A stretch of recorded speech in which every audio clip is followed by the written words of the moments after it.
Hello everybody, welcome back in a new video of JP Online Studies, and today we will discuss about future tense. So this is the last part of your tense and today your tense topic will be completed.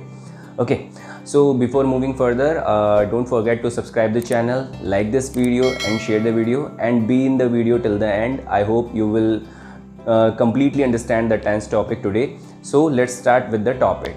So friends, अभी हम future tense start करेंगे। उससे पहले मैं आपको बता दूं कि फ्यूचर टेंस जैसी कोई भी चीज़ मॉडर्न इंग्लिश में नहीं होती है, बट थियोरेटिकली अगर हमें अंडरस्टैंडिंग डेवलप करनी है टेंस के बारे में कंप्लीट, तो हमें फ्यूचर टेंस को डिस्कस करना पड़ेगा।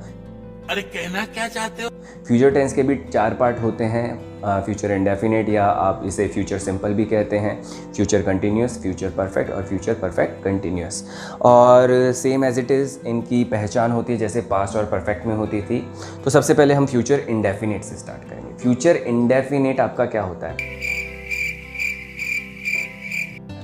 ऐसे सेंटेंस, ऐसे हिंदी के वाक्य जिनके आखिर में आपको गा, गी, गे, अगर ये साउंड आपको या ये वर्ड्स, ये लेटर्स आपको दिखाई देते हैं तो उसकी डायरेक्ट पहचान ये हो जाएगी कि ये फ्यूचर इंडेफिनिट का पार्ट है। ओके, जैसे हम कल दिल्ली जाएंगे, हम कल मुंबई जाएंगे, हम कल खेलने जाएंगे, हम कल डांस करेंगे, हम कल कुकिंग करेंगे। तो गे, गा, गी, गे, ये सारी चीज़ें आपके आखिर में आ रही हैं। तो आप डायरेक्टली इसे इम्प्लाई कर सकते हैं कि यहाँ पर आप फ्यूचर इंडेफिनिट के रूल अप्लाई कर सकते हैं।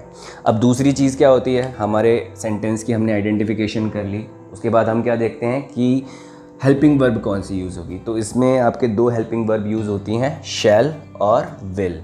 शैल का इस्तेमाल होता है आई और वी के लिए, आई शैल, वी शैल। तो ये 2 ऐसे सब्जेक्ट हैं जिनके लिए आप शैल का इस्तेमाल करते हैं। रेस्ट जितने भी सब्जेक्ट बचते हैं, you, they, he, she, it, उनके लिए आप विल का इस्तेमाल करते हैं। यहाँ पे आपको मतलब सिंगुलर और प्लूरल का ऐसा कोई कॉन्सेप्ट नहीं रहता, तो आपको ये याद रख लेना है, शैल जो केवल इस्तेमाल होगा वो आई और वी के साथ इस्तेमाल होगा। ठीक है, अब इसमें आप सिंगुलर या प्लूरल को मत घुसाइएगा, क्योंकि यू भी आपका प्लूरल होता है लेकिन वो कहीं पे भी यूज़ नहीं हो रहा शैल के साथ। ओके, तो आई और वी के साथ शैल का इस्तेमाल होगा। बाकी रेस्ट जितने भी आपके सब्जेक्ट बचते हैं, he, she, it, you, they, them, जितना भी जो भी आपका बच रहा है उसके साथ आप विल को यूज़ करेंगे।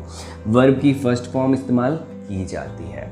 इसके बाद नेक्स्ट पार्ट आता है हमारे पैटर्न्स का, कि हम अलग अलग सेंटेंस बनाने के लिए कौन कौन से पैटर्न यूज़ करते हैं। तो ये मैं आपको बता ही चुका हूँ। जितने भी टेंस होंगे, जितने भी उनके पार्ट होंगे, उनमें सभी में एक ही तरीके का पैटर्न यूज़ होगा। अगर अफर्मेटिव है तो अफर्मेटिव का पैटर्न यूज़ होगा, इंटरोगेटिव है तो इंटरोगेटिव में 2 पैटर्न होते हैं, और नेगेटिव है तो नेगेटिव का पैटर्न यूज़ होगा।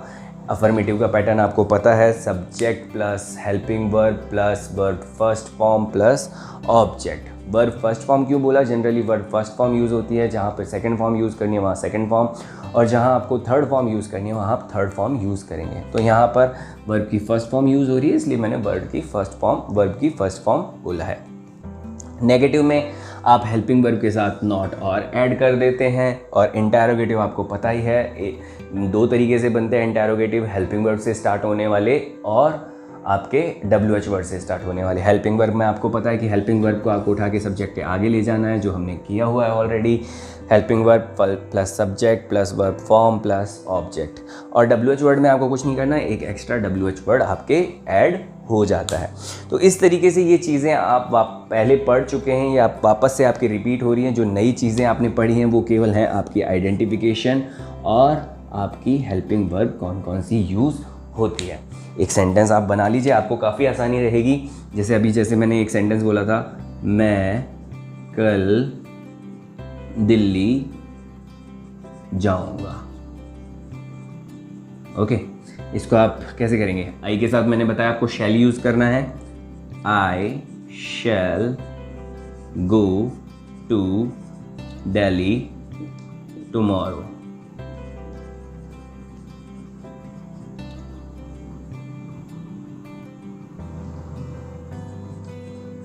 Okay, I shall go to Delhi tomorrow. अगर आप इसे नेगेटिव में लिखना चाहते हैं, मैं कल दिल्ली नहीं जाऊंगा, तो यहाँ पे आपको सिंपली क्या करना है, हेल्पिंग वर्ब के साथ आपको नॉट लगा देना है। I shall not go to Delhi tomorrow.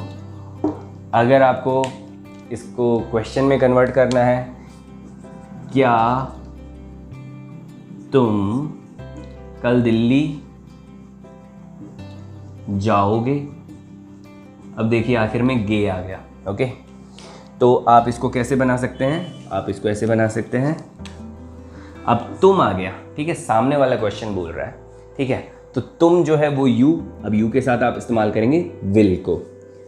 Will you go to Delhi tomorrow,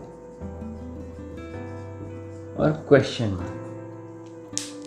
आप इसमें दूसरा क्वेश्चन ऐसे बना सकते हैं जो WH से स्टार्ट होता है, तुम कल कहाँ जाओगे? ओके, अब यहाँ WH वर्ड वाला आपका सेंटेंस बन जाएगा, where will you go to,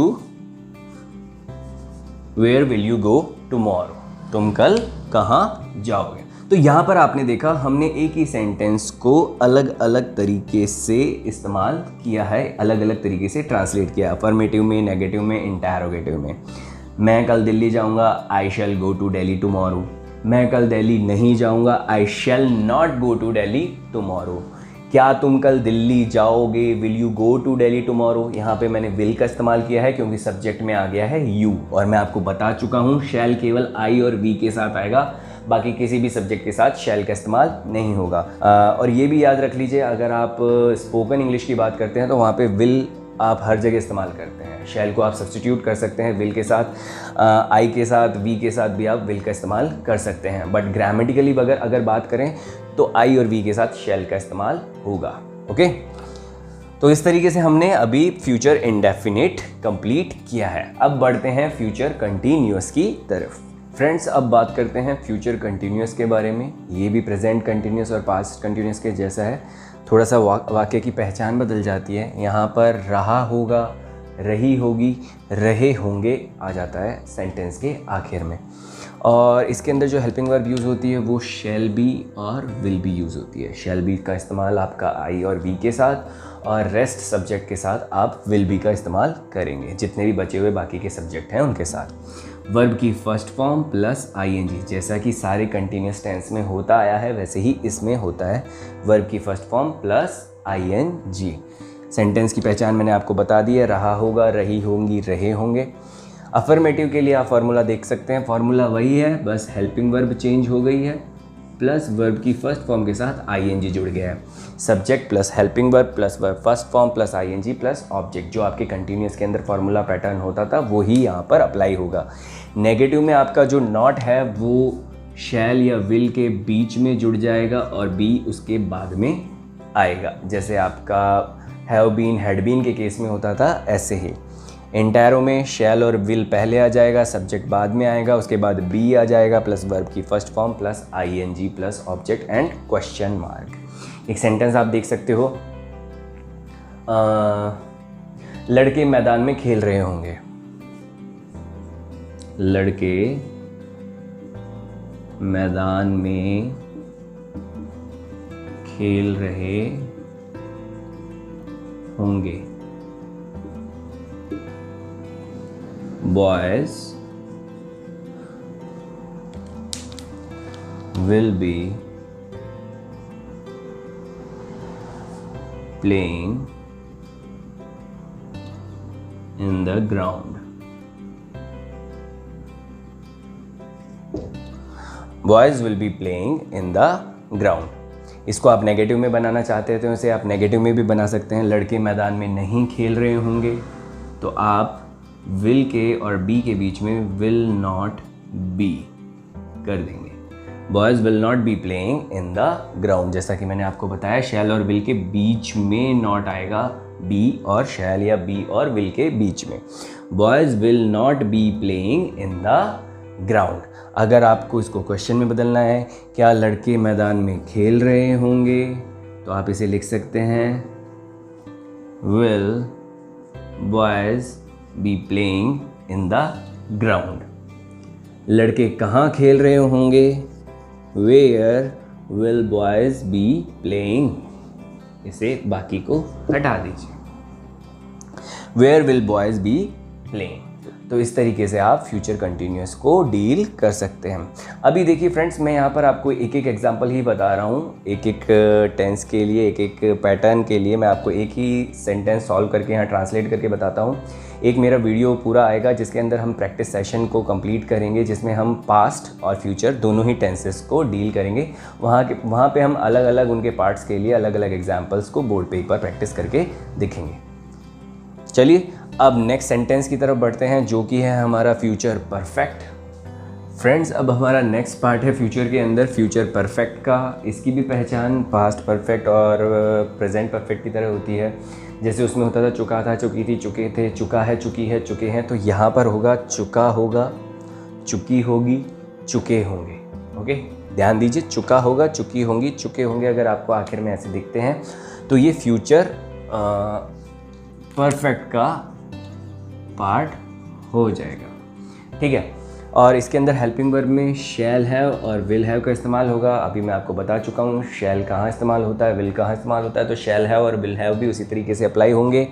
verb की यहाँ पर हो जाएगी थर्ड फॉर्म, पैटर्न सेम रहेगा। सब्जेक्ट प्लस शैल हैव या will have plus verb third form plus object. Negative में shall not have, will not have plus verb third form plus object. Interro के अंदर शैल विल आगे आ जाएगा, subject plus have plus verb third form plus object. और WH के अंदर WH आपका एक्स्ट्रा आगे जुड़ जाएगा। अगर आपको नहीं क्लियर हो पा रहा है तो मैं आपको सजेस्ट करूंगा आप हमारे पुराने वीडियोस ज़रूर देखिए, उसमें अच्छी तरीके से एक्सप्लेन किया गया है present indefinite, past indefinite, present continuous, past continuous, present perfect, past perfect, present perfect continuous, past perfect continuous. इनको अलग अलग पार्ट के अंदर बनाया गया है। तो इसमें काफ़ी डिटेल एक्सप्लेनेशन दी गई है हर एक हेल्पिंग वर्ब को यूज़ करने का, सब्जेक्ट के साथ किस तरीके से कौन सा हेल्पिंग वर्ब अप्लाई होता है और किस तरीके से कौन सी वर्ब की फॉर्म यूज़ होती है। वहाँ पे आपको पूरा डिटेल ओवरव्यू मिल जाएगा। अभी हम यहाँ पर फटाफट सारे पैटर्न एक बार देख चुके हैं। अब हम एक एग्जाम्पल कर लेते हैं। वह अपना खाना खा चुका होगा। अब देखिए यहाँ पे चुका होगा आ रहा है लास्ट में, सब्जेक्ट आपका है ही, सो यहाँ पे हम हेल्पिंग वर्ब यूज़ करेंगे will have. He will have taken, verb third form, taken his food. He will have taken his food, इसे आप नेगेटिव में करना चाहते हैं तो he will not have taken his food. इसे आप इंटरोगेटिव के साथ करना चाहते हैं तो आप विल को आगे ले जाइए, will he have taken his food. और WH वर्ड के अंदर आप कोई सा भी WH वर्ड आप उसके आगे अप्लाई कर सकते हैं। तो यहाँ पर आपका फ्यूचर परफेक्ट टेंस भी ख़त्म होता है। अब लास्ट जो हमारा टेंस का जो सबसे फाइनल पार्ट बचा है वो है फ्यूचर परफेक्ट कंटिन्यूअस, जिसके अंदर हम फोर और सिंस का यूज़ करना सीखेंगे। और मैं आपको पहले ही बता दूं, प्रेजेंट परफेक्ट कंटिन्यूअस के अंदर मैंने पूरा डिटेल में समझाया है कि फोर कहाँ पे इस्तेमाल होता है, सिंस कहाँ पे इस्तेमाल होता है। यहाँ पे केवल हम एग्जाम्पल करेंगे, उतना डिटेल में नहीं जाएंगे। आप पुराने वीडियोज़ एक बार देख सकते हैं। फ्रेंड्स, अब मैंने बोर्ड पे फ्यूचर परफेक्ट कंटिन्यूअस के बारे में डिटेल लिख दी है। इसकी पहचान होती है से रहा होगा, से रही होगी, से रहे होंगे। यानी इसमें एक टाइम स्टैम्प दिया गया रहता है, जैसे कि आपने प्रेजेंट परफेक्ट कंटिन्यूअस और पास्ट परफेक्ट कंटिन्यूअस में भी पढ़ा था। और इसके लिए हमने दो नई चीज़ें वहाँ पे यूज़ की थी, four and since. Indefinite time के लिए आप फोर का इस्तेमाल करते हैं, डेफिनेट टाइम के लिए आप सिंस का इस्तेमाल करते हैं। और ये भी आपको लास्ट पुराने वीडियोज़ में बता दिया गया था, जब प्रेजेंट परफेक्ट कंटिन्यूस और पास्ट परफेक्ट कंटिन्यूस बताए गए थे कि डेफिनेट टाइम कौन सा होता है और इनडेफिनेट टाइम कौन सा होता है। वर्ब के लिए यहाँ पे हेल्पिंग वर्ब जो इस्तेमाल होती हैं वो होती हैं शैल हैव बीन और विल हैव बीन। वर्ब की फर्स्ट फॉर्म प्लस ING का यूज़ किया जाता है। पैटर्न एक बार देख लीजिए, subject plus shall have been या will have been plus verb first form plus ING plus object plus for since and time. जो भी आपको टाइम दिया गया रहता है, चाहे वो डेफिनेट हो चाहे इंडेफिनिट हो। इसके अलावा नेगेटिव के अंदर आपका नॉट बीच में आ जाता है, shall not have been, will not have been, बाकी सारी चीज़ें सेम रहती हैं। इंटैरोगेटिव में आपका विल शैल आगे आ जाएगा सब्जेक्ट से आगे, और have been plus verb first form plus ING plus object plus for since and time and question mark. WH word में आपका WH वर्ड आगे एक्स्ट्रा जुड़ जाएगा। जैसे हम एक अभी हमने जो लेटेस्ट एग्जाम्पल करके चुके हैं उसी को कंटिन्यू करते हैं। बच्चे 2 बजे से खेल रहे होंगे। अब देखिए जरा, से रहे होंगे और टाइम दे दिया इसके अंदर। टाइम देना बहुत ज़्यादा जरूरी है, बिना टाइम के आप फोर एंड सिंस का इस्तेमाल नहीं कर सकते। फ्यूचर कंटिन्यूअस और future perfect continuous, present continuous, present perfect continuous, past continuous और पास्ट परफेक्ट कंटिन्यूअस। आपस में फ़र्क यही है, रहा होगा के अलावा यहाँ पे से रहा होगा। टाइम को ज़रूर से आप रिप्रेजेंट करेंगे, तभी ये आपका फोर एंड सिंस इस्तेमाल होगा। बच्चे 2 बजे से खेल रहे होंगे, डेफिनेट टाइम है या इंडेफिनेट टाइम? ऑब्वियसली आपका जब भी घड़ी के टाइम के बारे में बात की जाती है तो डेफिनेट टाइम में आ जाता है। 2 o'clock, 3 o'clock, 4 o'clock, तो ये आपका डेफिनेट टाइम होता है। तो यहाँ पे हम सिंस का इस्तेमाल करेंगे। Children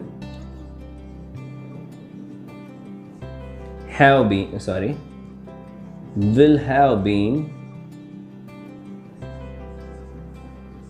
playing